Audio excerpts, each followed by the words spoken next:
Hello everyone, welcome back to Economatic channel. అందరు ఎలా ఉన్నారు? నేనైతే చాలా బాగున్నాను. మీరు కూడా బాగుండాలని కోరుకుంటే ఇవాళ వీడియో వచ్చేసి full trending cut work blouse అండి. అండ్ చూస్తున్నారు కదా, ఇక్కడ నేనైతే బ్యాక్ నెక్, అదేవిధంగా ఫ్రంట్ నెక్, హ్యాండ్స్కి అయితే ఈ విధంగా కట్ వర్క్ అనేది స్టిచ్చింగ్ చేశాను. అండ్ ఈ వీడియో అయితే అస్సలు స్కిప్ చేయకండి. అదేవిధంగా మా వీడియో కనుక మొదటిసారి చూస్తుంటే మాత్రం తప్పకుండా మా ఛానల్ని లైక్ అండ్ షేర్, సబ్స్క్రైబ్ చేసుకోవడం మర్చిపోకండి. ఇది చూస్తున్నారు కదా, ఇది మెయిన్ ఫ్యాబ్రిక్ చీరలో వచ్చిన బ్లౌజ్ అన్నట్టు. కాకపోతే సపరేట్గానే ఇచ్చారు, ఇలా సేమ్ అంటే ఏదైతే మన షారీ ఉందో సేమ్ షారీ కలరే ఈ విధంగా అయితే బ్లౌజ్ ఇచ్చారు అన్నట్టు.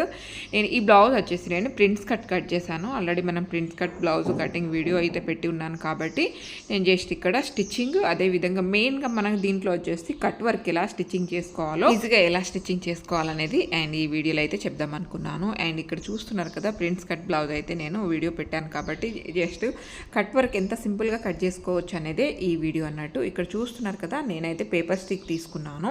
అండ్ మనం బ్లౌజ్ ఏదైతే స్టిచ్చింగ్ చేస్తున్నామో ఆ బ్లౌజ్ లెంత్ అనేది ఎంత ఉంటుంది నెక్, దాన్ని బట్టి మనం ఈ విధంగా పేపర్ స్టిక్ అనేది రెడీ చేసుకోవాలి. ఏ నెక్ వేస్తున్నారు అనేది కూడా దీనిపైన ఇలా డ్రా చేసుకోవాలన్నట్టు. నేనైతే రౌండ్ నెక్కే వేస్తున్నాను. రౌండ్ నెక్ని కూడా ఈ విధంగా డ్రా చేసుకోవాలి. అది డ్రా చేసుకున్నాక రౌండ్ నెక్ ఎక్కడైతే వరకు మనం డ్రా చేసుకున్నామో దాని బ్యాక్ అంటే మన లోపలికి రానివ్వద్దు.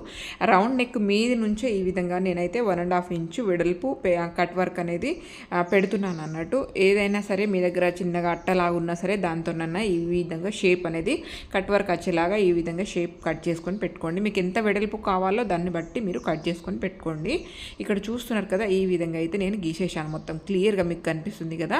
అండ్ అదే విధంగా ఇటు సైడ్ కూడా రావాలి కదా, మనం జస్ట్ వన్ సైడే మనకు మార్కింగ్ వచ్చేటట్టు గీసుకున్నాం. ఇంకో సైడ్ కూడా మనకు మార్కింగ్ కనిపించాలి కదా, అందుకని చెప్పేసి జస్ట్ మనకు కొంచెం వన్ సైడ్ కొంచెం పైకి లేపామనుకోండి, అటు సైడ్ వేసిన మార్కింగ్ అనేది మనకు ఈజీగా మార్కింగ్ని బట్టి మనం ఇటు సైడ్ కూడా మార్కింగ్ అనేది క్లియర్గా ఏర్పడుతుంది. కాబట్టి ఈ విధంగా కూడా మనం గీసేసుకోవడమే. చూస్తున్నారు కదా, ఇలా రెండు వైపున మనం కరెక్ట్గా మార్కింగ్ వచ్చేటట్టు గీసేసుకోవాలి. అది కూడా కొంచెం డార్క్ ఉన్నది ఏదైనా తీసుకొని ఈ విధంగా అయితే గీయండి, చాలా నీట్గా కనిపిస్తుంది అన్నట్టు. మీరు ఎప్పుడైనా సరే మీరు ఎంత వెడల్పు వేద్దాం అనుకుంటున్నారో దాన్ని బట్టి అయితే మీరు మార్కింగ్ అనేది చేసుకోండి. ఆ తర్వాత ఇట్లా రౌండ్ షేప్ ఇచ్చేస్తున్నాను నేను పేపర్ స్టిక్ని అయితే. ఇక్కడ చూస్తున్నారు కదా, ఈ విధంగా అయితే రౌండ్ షేప్ మొత్తం మనం ఎక్స్ట్రా ఫ్యాబ్రిక్ ఉన్నది కట్ చేసేస్తున్నాను. ఈ విధంగా కట్ చేసుకున్నాక నేను బ్యాక్ ఓపెన్ పెడుతున్నాను అన్నట్టు బ్లౌజ్, అందుకని చెప్పేసి మిడిల్గా కట్ చేస్తున్నాను.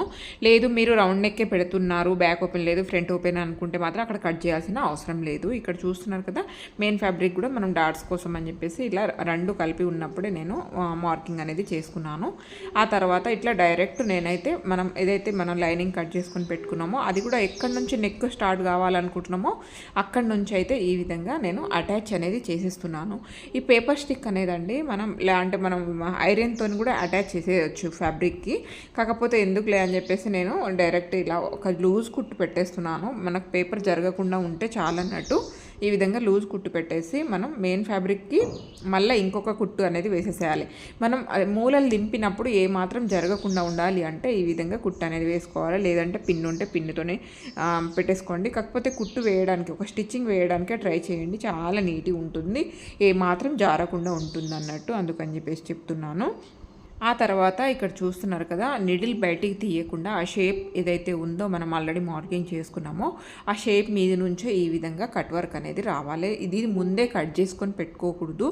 మనం మొత్తం ఈ ఫినిషింగ్ రౌండ్ షేప్ ఏదైతే ఉందో దాన్ని మనం మొత్తం అటాచ్ చేసి స్టిచ్చింగ్ మొత్తం కంప్లీట్ అయినాకనే ఎగస్ట్రా అనేది కట్ చేస్తే మనకు కరెక్ట్గా వస్తుంది అన్నట్టు. ఇక్కడ చూస్తున్నారు కదా, ఈ విధంగా అయితే నీట్గా నిడిల్ అస్సలు బయటికి తీయకండి. నిడిల్ తీస్తే అక్కడ కుట్టు అనేది మూల దగ్గర కుట్టు అనేది రాదన్నట్టు, అందుకని చెప్పేసి నిడిల్ తీయకుండా మనం పాదం కొంచెం పైకి లేపుతూ ఈ విధంగా అయితే మొత్తం రౌండ్ అది ఏదైతే మనం మార్కింగ్ చేసుకున్నప్పుడు షేప్ ఏదైతే కట్ వర్క్ షేప్ ఉందో అది నీట్గా వచ్చేటట్టు ఈ విధంగా అయితే స్టిచ్చింగ్ అనేది కంప్లీట్ చేసేసుకోవడమే.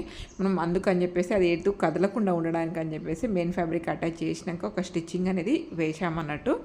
ఆ తర్వాత ఇక్కడ చూస్తున్నారు కదా, కట్ వర్క్ కొంచెం మనం ఆ మార్జిన్కి ఉంచేసుకొని మిగతాది అంతా వేస్టేజ్ ఈ విధంగా అయితే కట్ చేసేసుకోవడమే. అలా అని మరీ దగ్గర నుంచి కట్ చేయకండి, అలా అని మరీ దూరం నుంచి కాకుండా జస్ట్ కొంచెం మనకు కనిపించే విధంగా, అదేవిధంగా మనకు క్లాత్ మనం ఉల్టా వేయించినప్పుడు పిక్కలకుండా ఉండేటట్టు చూసుకొని ఈ విధంగా కట్ చేసేసేయండి. ఇక్కడ చూస్తున్నారు కదా, ఈ విధంగా కట్ చేసినాక మూలల కాడ ఆ రౌండ్ షేప్ ఏదైతే ఉందో ఆ చుట్టూ మనం ఖర్చు వేసామనుకోండి, మనం ఉల్టా వేయించినప్పుడు ఆ అంటే అక్కడ మూలలు అనేది కరెక్ట్గా మనకు అంటే ఆ షేప్ అనేది నీట్గా వస్తుంది అన్నట్టు. మనం కట్ వర్క్ అనేది వేసినప్పుడు కంపల్సరీ కచ్ అయితే వేయాలి. రౌండ్ షేప్ వేసినా సరే కచ్ అనేది వేస్తే మనకు ఆ షేప్ అనేది అవుట్ కాకుండా నీట్గా వస్తుంది. ఇక్కడ చూస్తున్నారు కదా, మనం పేపర్ స్టిక్ వేసాం కాబట్టి పిక్లే అవకాశం అయితే లేదు. ఇట్లా వేలితో లోపలికి అనేది అంటే ఆ షేప్ అనేది తీస్తూ ఉన్నప్పుడు దాదాపుగా అయితే పిక్లదు, ఎందుకంటే పేపర్ స్టిక్ ఉంటుంది కదా, అందుకని చెప్పేసి. ఓన్లీ క్లాత్ ఉంటే మాత్రం కంపల్సరీ వచ్చేస్తుందండి. మనం ఇలా లాగినప్పుడు ఇక్కడ సెట్ చేసినప్పుడు మాత్రం వచ్చేస్తుంది అన్నట్టు. అందుకని చెప్పేసి మనం పేపర్ స్టిక్ యూజ్ చేస్తాము. అదేవిధంగా స్టిప్గా ఉంటుంది కాబట్టి ఇంకా నీట్గా కనిపిస్తుంది, ఆ షేప్ అనేది నీట్గా కనిపిస్తుంది అన్నట్టు. ఇక్కడ చూస్తున్నారు కదా, ఈ విధంగా అయితే నీట్గా తీసేసాను. నేనైతే తర్వాత ఐరన్ కూడా చేస్తాను, ఏమాత్రం షేప్ అవుట్ అవ్వకుండా నీట్గా రావాలి కాబట్టి ఐరన్ కూడా చేస్తాను అన్నట్టు. ఈ విధంగా అయితే నేను రెండు వైపులా కంప్లీట్గా తీసేసాను. చూస్తున్నారు కదా, ఇలా మనం చేసే వర్క్ అనేది నీట్గా ఉంటే చాలండి. ఏ బ్లౌజ్ అయినా సరే చాలా అంటే చాలా నీట్గా కనిపిస్తుంది. ఆ తర్వాత అయితే నేను చుట్టూ ఫినిషింగ్ చేసేసి వెనకాల టక్స్ వేసేసి ఆ తర్వాత ఇక్కడ ఉక్సు పట్టి అదేవిధంగా కాజా పట్టి కూడా యాడ్ చేస్తున్నాను. బ్యాక్ ఓపెన్ అని చెప్పాను కదా, అందుకని చెప్పేసి చెప్తున్నాను. అదేవిధంగా ఉక్సు పట్టి కాజా పట్టి అటాచ్ చేసేటప్పుడు కూడా ఆ షేప్ అవుట్ అవ్వకుండా చూసుకోండి. బ్యాక్ సైడ్ మనకు మన కట్ వర్క్ అనేది ఉంటుంది చూడండి, అది కరెక్ట్గా వచ్చేటట్టు చూసుకోండి. కొంచెం పైకి కిందికి వచ్చినా కూడా మనం వేసుకున్నప్పుడు నీట్గా కనిపించదు అన్నట్టు, అందుకని చెప్పేసి చెప్తున్నాను. ఈ రెండు వైపులా నేనైతే ఈ విధంగా అండ్ ఉక్స్ పట్టి అదేవిధంగా కాజా పట్టి కూడా నీట్గా అటాచ్ చేసేసుకున్నాను. కట్ వర్క్ అయితే ఫుల్ ట్రెండింగ్ ఉందండి ఇప్పుడు. ఏ బ్లౌజ్కైనా చాలా చాలా నీట్గా కనిపిస్తూ ఉంటుంది అన్నట్టు. యాక్చువల్లీ దీనికి మనకు నడుముకు కూడా వేయమని చెప్పేసి చెప్పారు, కాకపోతే నేనైతే నడుముకేమీ వేయట్లేదు. ఆ తర్వాత ఇక్కడ చూస్తున్నారు కదా, నేనైతే ఈ విధంగా మళ్ళీ ఫ్రంట్ నెక్ తీసుకున్నాను. ఫ్రంట్ నెక్, బ్యాక్ నెక్ వచ్చేసి మనం డీప్ ఎక్కువ పెట్టాం కాబట్టి ఫ్రంట్ నెక్ 6.5 ఇంచులు మాత్రమే పెట్టాం అన్నట్టు. ఫ్రంట్ నెక్ చూస్తున్నారు కదా, ఫ్రంట్ నెక్ కూడా రౌండ్ నెక్ పెట్టుకున్నాను. అదేవిధంగా మనం రౌండ్ నెక్ గీసుకున్నాక దాని మీద నుంచే ఈ విధంగా మళ్ళీ మార్కింగ్ అనేది చేసుకుంటున్నాను. నేను ఇక్కడ కట్ వర్క్ అనేది చాలా చిన్నగా 1.5 ఇంచ్, జస్ట్ 1.5 ఇంచ్ వెడల్పు మాత్రమే, 2 ఇంచెస్ వరకు కూడా పెట్టుకోవచ్చు, బాగానే ఉంటుంది. కాకపోతే కొంచెం హెవీ పర్సనాలిటీ ఉన్న వాళ్ళకి కూడా మంచిగానే సెట్ అవుతుంది కదా అని చెప్పేసి ఈ విధంగా అయితే పెట్టాను నేను. మరీ టైట్ వేసుకున్నప్పుడు కొంచెం ఎక్కువ అంటే కట్ వర్క్ అనేది కొంచెం వెడల్పు వేసినప్పుడు ఏమవుతుందంటే వేసుకున్నప్పుడు ఆ షేప్ అనేది అంటే లోపలికి బయటికి ఇట్లా ఉల్టా ఇంచినట్టు కనిపిస్తుంది అన్నట్టు. అందుకని చెప్పేసి నేను చిన్నగానే పెట్టాను అన్నట్టు. మళ్ళీ సేమ్ అదే విధంగా మనం బ్యాక్ సైడ్ ఎలా అయితే మెయిన్ ఫ్యాబ్రిక్ అంటే లైనింగ్కి అటాచ్ చేసామో పేపర్ స్టిక్, ఇక్కడ కూడా ఫ్రంట్ నెక్ కూడా నేను లైనింగ్కి అటాచ్ చేసేసి లూజ్ కుట్టు వేసేసాను చూడండి, క్లాత్ జరగకుండా ఉండడానికి అని చెప్పేసి లూజ్ కుట్టు వేసేసి ఆ తర్వాత మెయిన్ ఫ్యాబ్రిక్ పైన పెట్టేసి ఇంకో కుట్టు కూడా వేసేసాను లూజ్ కుట్టు. ఇప్పడానికి ఈజీ ఉంటుంది అన్నట్టు, చిన్నగా వేసుకోకుండా ఎప్పుడైనా సరే లూజ్ కుట్టు వేసేసుకుంటే ఈజీ ఉంటుంది.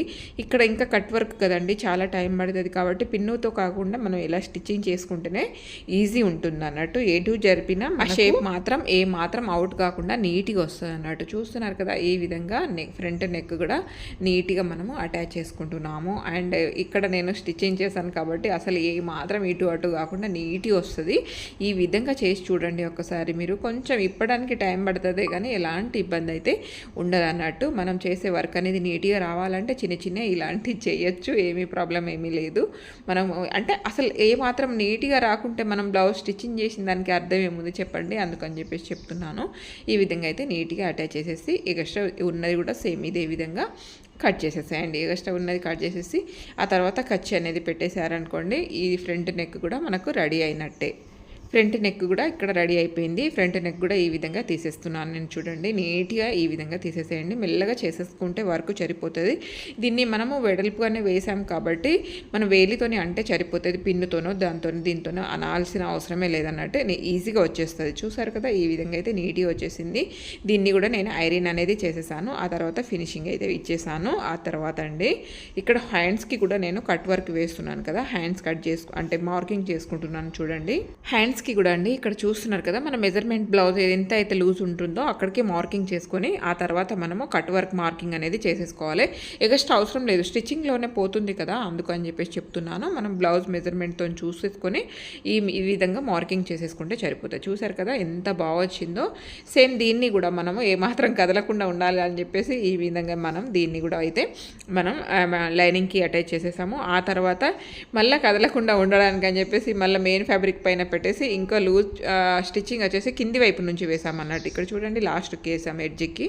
ఆ విధంగా వేస్తే మనకు ఇంకా క్లాత్ ఏమాత్రం ఇటు కదలకుండా నీట్గా వస్తుంది. సేమ్ అదే విధంగా ఈ హ్యాండ్స్ని కూడా మనం ఏమాత్రం నీడిల్ బయటికి రాకుండా నీట్గా అటాచ్ చేసేసుకుంటున్నాం. చూడండి ఓన్లీ హ్యాండ్స్కి వేసుకున్న బాగానే ఉంటుంది. నెక్ అంతా వేసుకోవాలని ఏమీ లేదు. మీకు హ్యాండ్స్ మాత్రమే వేసుకున్నా కూడా చాలా అంటే చాలా నీట్గా ఉంటుంది. హ్యాండ్స్ మాత్రమే వేసుకుంటే కొంచెం పెద్దగా వేసుకోండి, చాలా బాగుంటుంది అన్నట్టు. ఇది మరీ చిన్నగా కాకుండా మరీ పెద్దగా కాకుండా మీడియంగా వేసుకోండి, చాలా అంటే చాలా నీట్గా ఉంటుంది. ఇది కూడా సేమ్ అదే విధంగా ఎగస్ట్రా ఫ్యాబ్రిక్ అంతా కట్ చేసేస్తున్నాను. చూడండి ఇక్కడ ఈ విధంగా అయితే ఈ వేస్టేజ్ అంతా మనం కట్ చేసేసుకోవాలి. కొంచెం లెంత్ చూసేసుకొని కట్ చేసేసుకోండి.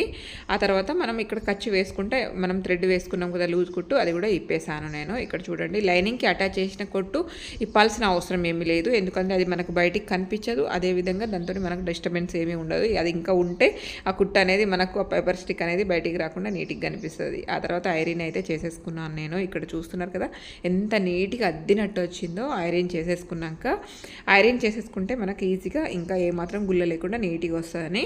ఆ తర్వాత అయితే నేను ఫ్రంట్ పార్ట్ అదేవిధంగా రెండు వైపులా ఈ విధంగా అయితే ఫ్రంట్ పార్ట్ అటాచ్ చేస్తున్నాను. ప్రింట్స్ కట్ అని చెప్పాను కదా బ్లౌజు, అందుకని చెప్పేసి ఈ విధంగా prints part front part attach చేసేసాను.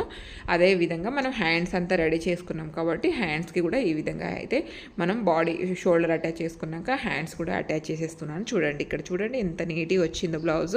ఈ విధంగా అయితే హ్యాండ్స్ కూడా అటాచ్ చేశాను. ఆ తర్వాత అండి మనం బ్లౌజ్ మెజర్మెంట్ బ్లౌజ్తో లూజ్ చూసేసుకొని ఈ విధంగా అయితే మనం ఫినిషింగ్ అనేది కంప్లీట్గా నీట్గా ఇచ్చేసేయాలి. అదేవిధంగా సంక డౌన్ కూడా రెండు వైపులా కరెక్ట్ వచ్చేటట్టు చూసుకోండి. అప్పుడే బ్లౌజ్ చాలా అంటే చాలా నీట్గా వస్తుంది. ఇక్కడ చూస్తున్నారు కదా ఈ విధంగా అయితే నేను హ్యాండ్స్ లూజ్ చూసేసుకొని కూడా బ్లౌజ్ ఫినిషింగ్ అనేది చేసేస్తున్నాను. ఈ విధంగా రెండు వైపులా మీరు అది ఒక్కటి మాత్రం ఆ కాజపట్టి ఎగస్ట్రా పెట్టేసుకోండి, సరిపోతుంది. ఉక్సు పట్టి సేమే ఉంచేసుకొని ఒకటి కాజపట్టి మాత్రం ఎగస్ట్రా పెట్టుకోండి. లేదు అంటే కాజపట్టి అదే విధంగా ఉక్సు పట్టి సేమ్ పెట్టేసి ఫినిషింగ్ చేశారనుకోండి వన్ సైడ్ బ్లౌజ్ లాగినట్టు అవుతుంది. అందుకని చెప్పేసి చెప్తున్నాను. అండ్ సంక దగ్గర మనం ఖర్చు వేసుకున్నాం కదా, సంక లూజ్ ఖర్చు అది కూడా కరెక్ట్గా చూసేసుకోండి. ఆ తర్వాత ఈ విధంగా అయితే మనం బ్లౌజ్ లూజు టైట్ చూసేసుకొని లాస్ట్కి అయితే ఒక కుట్టు రెండు వైపులా ఫినిషింగ్ చేసినాక అండి ఫస్ట్ మనం బ్లౌజ్తో చూసుకోవాలి. ఓకే మన లోపల వైపున ఇంకా మన లూజ్ ఉందా లేదా అనేది చూసుకొని ఆ తర్వాత మిగతా ఎంత ఫినిషింగ్ అనేది చేసేసుకోవాలి. లాస్ట్ చూసామనుకోండి మనం ఆల్రెడీ అంతా కంప్లీట్ చేసేస్తాము, 4 సార్లు మనం స్టిచ్చింగ్ చేసేస్తాము, అదంతా వేస్ట్ అవుతుంది కదా. అందుకని చెప్పేసి రెండు సైడ్ల వన్ టైం మనం స్టిచ్చింగ్ చేసుకున్నాక ఫినిషింగ్ కంప్లీట్ అయిపోయినాక మనం ఈ విధంగా చూసేసుకొని బ్లౌజ్ లూజ్తో చూసేసుకొని తర్వాత మనం ఫినిషింగ్ అనేది చేసామనుకోండి టైం సేవ్ అవుతుంది, వర్క్ కూడా త్వరగా అవుతుంది అన్నట్టు. ఆ తర్వాత ఫినిషింగ్ కుట్టు మాత్రం లాస్ట్కి వేసేసి ఎక్స్ట్రా ఫ్యాబ్రిక్ ఉన్నది ఈ విధంగా నీట్గా కట్ చేసేసేయండి. ఇక్కడ చూస్తున్నారు కదా స్కెల్తోని గీసినట్టు వస్తుంది అన్నట్టు. ఫినిషింగ్ నీట్గా ఉంటేనే బ్లౌజ్ ఫిట్టింగ్ అనేది చాలా నీట్గా ఉంటుంది అన్నట్టు. ఓవరాల్గా అయితే బ్లౌజ్ ఈ విధంగా అయితే కంప్లీట్ అయిపోయింది. అండ్ మీకు కూడా నచ్చిందనే అనుకుంటున్నాను. మరి ఒక్కసారి ట్రై చేయండి ఈ విధంగా అయితే. హలో అండి, బ్లౌజ్ అయితే కంప్లీట్ అయిపోయింది. Cut work blouse. ఇంకా ఇక్కడ చూడండి ఎంత నీట్గా వచ్చిందో. ఈ విధంగా చిన్నగానే పెట్టాలండి, మరీ పెద్దగా పెడితే ఏమవుతుందంటే మనం టైట్గా వేసుకుంటాం కదా బ్లౌజు, అప్పుడు ఇవి ఇట్లా ఉల్టా ఇస్తాయి అన్నట్టు. అందుకని చెప్పేసి ఇట్లా చిన్నగానే పెట్టాలి. నెక్కుకైనా సరే అండ్ హ్యాండ్స్కి అయినా సరే ఇలా చిన్నగా పెట్టాలి. షారీస్ కానీ లేదంటే లెహంగాస్కి కానీ అలా అయితే కొంచెం పెద్ద సైజు పెట్టాలి. ఇలా చిన్నగా అయితే చాలా టైం పడుతుంది కాబట్టి నేను డైరెక్ట్ మెయిన్ ఫ్యాబ్రిక్ అనేది పెట్టేశాను. ఒకవేళ మీకు ఈ లైనింగ్ అనేది ఎక్కువ ఉంటే మాత్రం లైనింగ్కి అటాచ్ చేసేసుకొని ఆ తర్వాత డైరెక్ట్ మెయిన్ ఫ్యాబ్రిక్ పైన కూడా పెట్టి అటాచ్ అంటే మనం ఈ కట్ వర్క్ అనేది కూడా ఫినిషింగ్ చేసుకోవచ్చు అన్నట్టు. అదేవిధంగా హ్యాండ్స్కి కూడా ఇలా చిన్నగానే పెట్టానండి, మంచి లుక్ ఉంటుంది. చిన్నగా ఇక్కడ చూడండి 1.5 ఇంచ్ తీసుకున్నాను నేనైతే. మొత్తం చుట్టూ అలాగే వస్తుంది అన్నట్టు ఇది. అదేవిధంగా రెండు వైపున సేమ్ అదే cut work. And front back side round neck పెట్టాను, ఫ్రంట్ కూడా రౌండ్ నెక్కే. బట్ ఇది ప్రింట్స్ కట్ బ్లౌజ్ అండి, ప్రింట్స్ కట్ బ్లౌజ్కి ఇట్లా పెట్టాను. బట్ నెక్ అయితే ఫ్రంట్ వైపు బాగా డీప్ పెట్టలే, ఎందుకంటే బ్యాక్ సైడ్ డీప్ పెట్టుకున్నాం కదా అందుకని చెప్పేసి. ఈ విధంగా బ్లౌజ్ ఓవరాల్గా. అండ్ ఇక్కడ చూస్తున్నారు కదా ప్రింట్స్ కట్ బ్లౌజ్కి ఈ విధంగా మీరు ఏ బ్లౌజ్ అయినా సరే కుట్టుకోవచ్చు, అంటే ఈ కట్ వర్క్ అనేది పెట్టుకోవచ్చు, దీనికి అనేది ఏమీ లేదు. ఇది ఓవరాల్గా బ్లౌజు. అండ్ మీకు ఎలా అనిపించిందో తప్పకుండా కామెంట్ చేయండి. బాగుంది కదా బ్లౌజ్ అయితే, నాకు చాలా బాగా నచ్చింది. అండ్ ఈ శారీకి ఈ బ్లౌజ్ అనేది డిజైన్ చేసామన్నట్టు మనము. అంటే ఈ శారీస్ చాలా రన్నింగ్ ఉన్నాయి ఇప్పుడు. ఓకే ఇటు సైడ్ పెద్ద బార్డర్ వచ్చింది. ఇది మొత్తం చీర చాలా బాగుందండి చీర. ఇది బ్లౌజ్, దీనికి కట్ వర్క్ బ్లౌజ్ అన్నట్టు. బట్ సేమే ఇచ్చిర్రు బ్లౌజ్. కానీ మనం కొంచెం సేమ్ అంటే కలర్ సేమ్ ఉన్నా సరే కానీ కొంచెం హైలైట్ చేద్దామని చెప్పేసి ఇట్లా కట్ వర్క్ అయితే ఇచ్చాను. అండ్ ఓవరాల్గా షారీ అండ్ బ్లౌజ్ మీకు ఎలా అనిపించిందో కామెంట్ చేయండి. అదేవిధంగా నచ్చితే మాత్రం మా ఛానల్ని తప్పకుండా లైక్ అండ్ షేర్ సబ్స్క్రైబ్ చేసుకోవడం మర్చిపోకండి. Thank you so much. Thank you for watching. Bye.